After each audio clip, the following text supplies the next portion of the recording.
Hey guys, Barn Geek here. In today's video, we're going to talk about these modern type of floor joists made out of engineered wood, and basically just kind of a warning video to show you guys, sometimes an engineered product isn't necessarily the best option to choose, and reason being is that floor joists like this and other engineered materials tend to be thinner, and thinner material burns faster. I mean, you can test this out by lighting a piece of paper on fire opposed to a piece of lumber or or even a piece of cardboard and see which ignites and burns faster. Of course, thinner material is always going to burn faster. So thinner wood is always going to burn faster than thicker wood. So classically, the way to avoid having that happen, or the way to increase the time that you can get out of a building that's on fire, is to build the building out of thicker material. Um, so let's take a look at a news report. This really dives deep into the problem, and after the news report, we'll come back and discuss it further.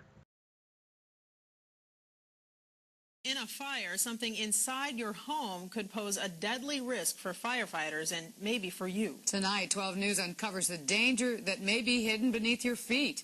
Kent Wainscott is here with the results of an exclusive 12 News investigation. And I want to show you something. This is a common manufactured wood I-joist. If you live in a newer home or you've had some extensive remodeling done, chances are you may have beams just like this holding up the floors in your home. It's lightweight, strong, and inexpensive to use, a perfectly good building material.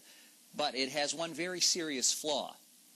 He grabbed my strap and started dragging me toward what he perceived as a light source. Milwaukee Fire Captain Ted Stribling lay unconscious and badly injured inside a burning home. The last thing he remembers was walking into the blaze alongside fellow firefighter Tony Rueda. He has no memory of what happened next. Tony and I fell through the floor. Tony did not lose consciousness, and he rescued me. The floor beneath their feet gave way, sending the two firefighters crashing to the concrete basement below. When he was pulled from the blaze, at first glance, firefighters thought Stribling was dead. But thanks to his colleague, both men escaped, injured but alive. Days later, when Stribling returned to the scene, he noticed something alarming.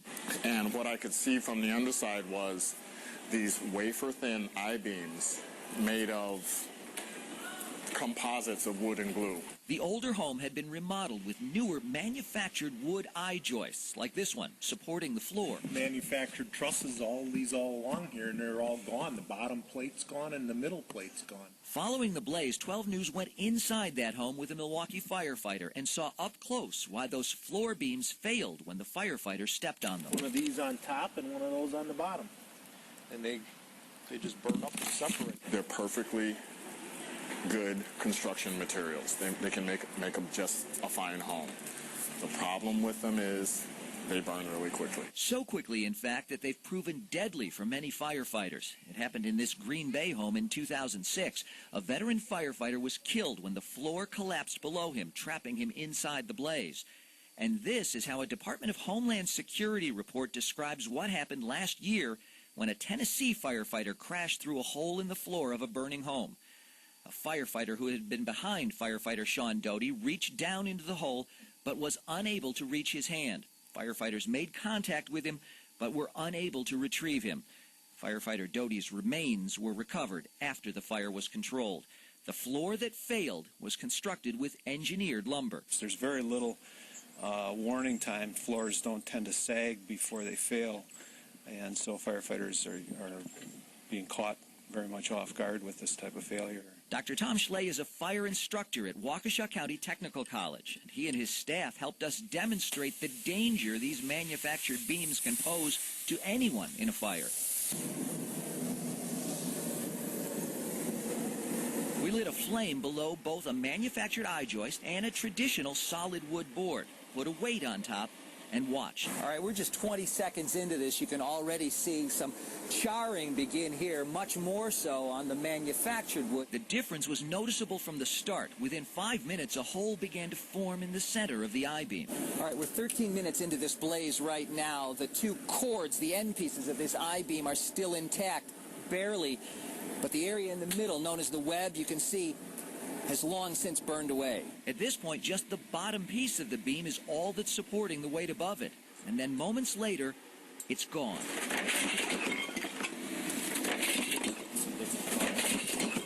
All right, less than 15 and a half minutes into that blaze, you can see this board failed, the manufactured wood, while the solid wood is still strong enough to step on. 15 minutes and 21 seconds after the first flame, perhaps just the time firefighters might be entering a burning building. They'd be possibly doing search and rescue, maybe making an interior fire attack. In my job, when you see a house, you look at it and try and imagine what it's going to look like when it's on fire.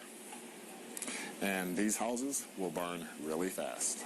That's the danger, one which might force firefighters to reassess how they battle a blaze, to take a more defensive approach, and perhaps take less risk entering a building.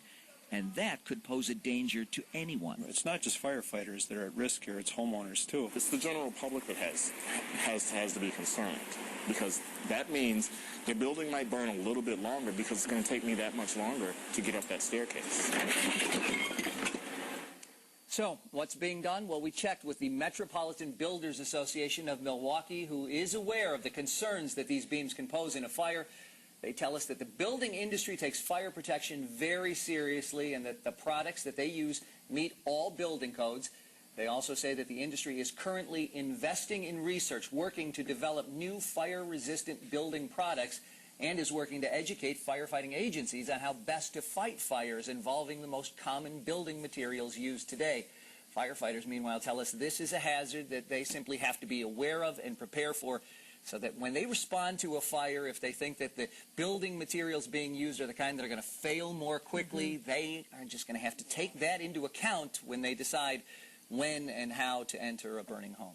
And what about the homeowners? Is there anything that can be done to make this, safer? See this news reporter on the right, Kathy here. She's obviously concerned because most buildings, most new houses are built with these I-joists, and she has a valid question: is there anything that can be done? And frankly, there's not. I mean, other than retrofitting and going and sistering, solid wood joists next to these I-joists. And that's what I would recommend doing. Fill this void with some solid wood, and it's going to cost a little bit of money. You might have to take down the ceiling in the basement, but it's going to extend the length of time that, in the case of a fire, that you can get out of the house, or that a firefighter can get in and rescue you if you're unconscious. A timber frame barn will commonly still be standing far longer than any other residential home. Back in the old days, when buildings were burnt, a lot of times burnt very significantly, they were reused.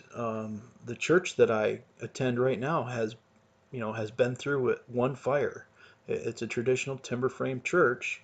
It has charred beams in the attic, and they were tested to make sure they were still strong enough, and they are, and the church underwent a fire back in the day when, the fire department wasn't just minutes away, it was a long ways away. It was volunteers, and they were, they had old equipment that was not, that didn't get water quickly. They didn't put fires out very quickly. But thankfully, back then, buildings were were safer from fire. They stood longer through fire. So, just something to be aware of when you're considering construction materials for your project. Try to go with the thicker solid wood material. It will just last longer.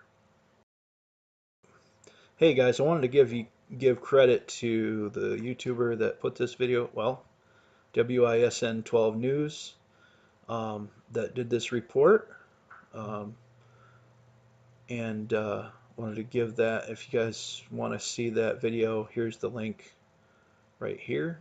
You can go check that out for yourself.